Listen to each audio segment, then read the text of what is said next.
Hello दोस्तों, स्वागत है आपका अपने चैनल एकेडमिक क्लासेस पर।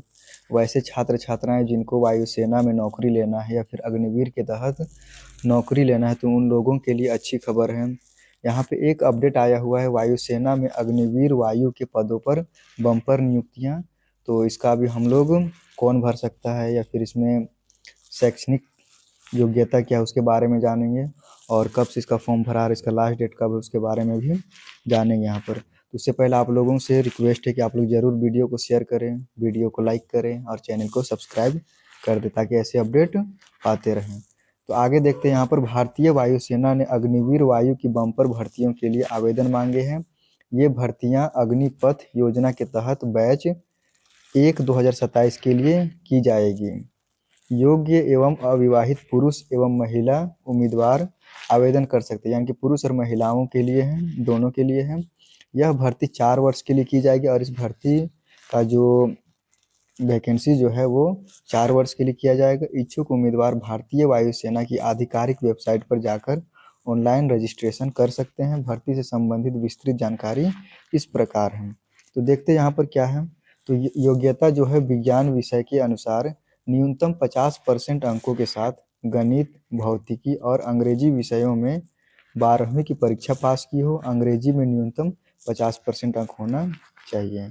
मतलब यहाँ पे बोला हुआ है कि 12th जो है वो 50% से होना चाहिए, और विज्ञान यानी कि साइंस लिया हुआ है, यानी कि आईएससी किया हो, और उसके साथ में इंग्लिश में भी 50% अंक होना चाहिए। उसके बाद ही इसका फॉर्म भर सकते हैं। न्यूनतम जो है सेकेंड में है, न्यूनतम 50% अंकों के साथ में mechanical, electrical, electronics, computer science, IT, instrumentation technology, automobile में 3 वर्षीय इंजीनियरिंग डिप्लोमा किया हो, या फिर वैसे स्टूडेंट जो 10th के बाद में डिप्लोमा कर रहे उन लोगों के लिए मैकेनिकल हो सकता है ब्रांच में, इलेक्ट्रिकल है, इलेक्ट्रॉनिक्स है, कंप्यूटर साइंस है, आईटी है, इंस्ट्रूमेंटेशन है, उसके बाद फिर टेक्नोलॉजी है, और फिर ऑटोमोबाइल में 3 वर्षीय इंजीनियरिंग डिप्लोमा वाले भर सकते हैं।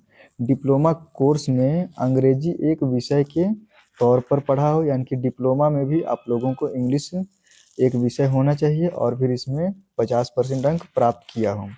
अगर अभ्यर्थी ने डिप्लोमा कोर्स में अंग्रेजी का एक विषय के तौर पर अध्ययन नहीं किया है तो फिर 10वीं स्तर पर अंग्रेजी में 50% अंक प्राप्त होना चाहिए। अगर कोई स्टूडेंट डिप्लोमा कर रहे हैं और उनको इंग्लिश में 50% अंक चाहिए, अगर वहाँ पे नहीं है यानी कि डिप्लोमा में नहीं है, तो आप लोगों का जो है वो 10th में इंग्लिश होना चाहिए और फिर 50% से ज़्यादा अंक होना चाहिए। न्यूनतम 50% अंकों के साथ 2 वर्षीय वोकेशनल कोर्स किया हो।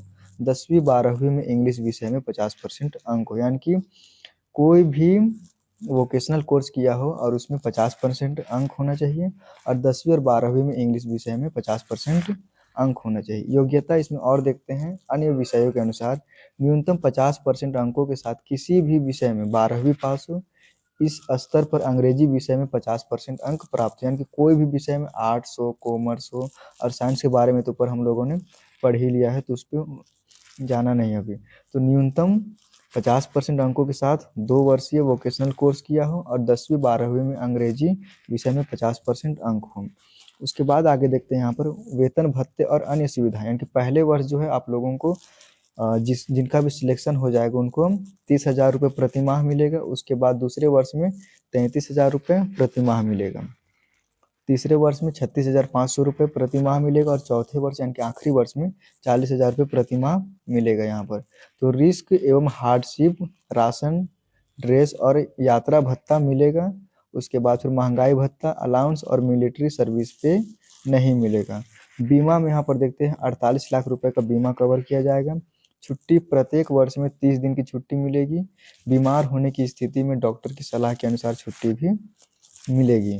उसके बाद आगे देखते हैं यहाँ पर 4 वर्ष की सेवा के बाद क्या मिलेगा उसके बारे में जानकारी दिया हुआ है। तो सेवा निधि फंड अग्निवीर को 4 वर्ष बाद सेवा से मुक्त होने पर 10.4 लाख रुपए और इस पर ब्याज मिलेगा। इसमें 5.2 लाख रुपए अग्निवीर के कोप्स फंड के होंगे और इतनी ही धनराशि सरकार देगी। कौशल प्रमाण पत्र 4 वर्ष की सेवा के बाद में कौशल प्रमाण पत्र भी मिलेगा।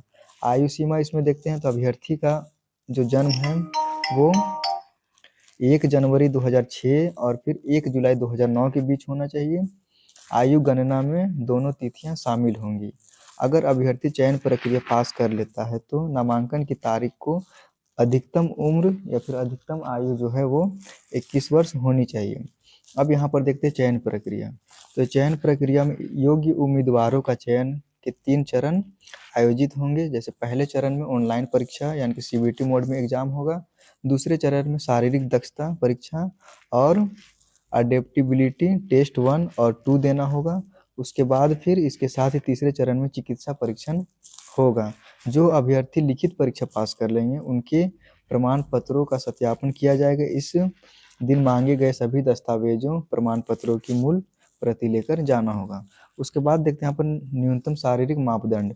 तो कद जो है वो पुरुष 152 सेंटीमीटर और फिर महिलाओं के लिए 152 सेंटीमीटर, दोनों के लिए सेम है। उसके बाद सीना जो है वो 77 सेंटीमीटर, 5 सेंटीमीटर का फुलाव होना चाहिए। वजन जो है वो कद और आयु के सही अनुपात में हो। सुनने की क्षमता 6 मीटर की दूरी से प्रत्येक कान से तेज आवाज स्पष्ट सुनाई देती हो। दृष्टि क्षमता जो है वो 6/12 से 6/6, कॉर्नियल सर्जरी ना करवाई हो। टैटू शरीर के किसी हिस्से पर अस्थायी टैटू मान्य नहीं होगा। हालांकि कोहनी से लेकर हथेली के बीच अंदर की ओर तथा हथेली के पीछे बने टैटू कुछ मामलों में स्वीकार होंगे। आवेदन शुल्क इसका जो है वो 550 रुपये शुल्क का भुगतान ऑनलाइन माध्यम से करना होगा, जिसका लिंक आवेदन प्रक्रिया के दौरान प्राप्त होगा। इसका वेबसाइट है LAF recruitment.edcil.co.in पर। इसमें आप लोग जाके फॉर्म भर सकते हैं। और इसका रजिस्ट्रेशन का अंतिम तिथि जो है वो 1 फरवरी 2026 रखा गया है। और आप लोग जाके ज़रूर भरें इसको। अगर जो भी क्राइटेरिया फुलफिल करे वो जाके ज़रूर भरें। और वीडियो को उन तक ज़रूर पहुँचाए जो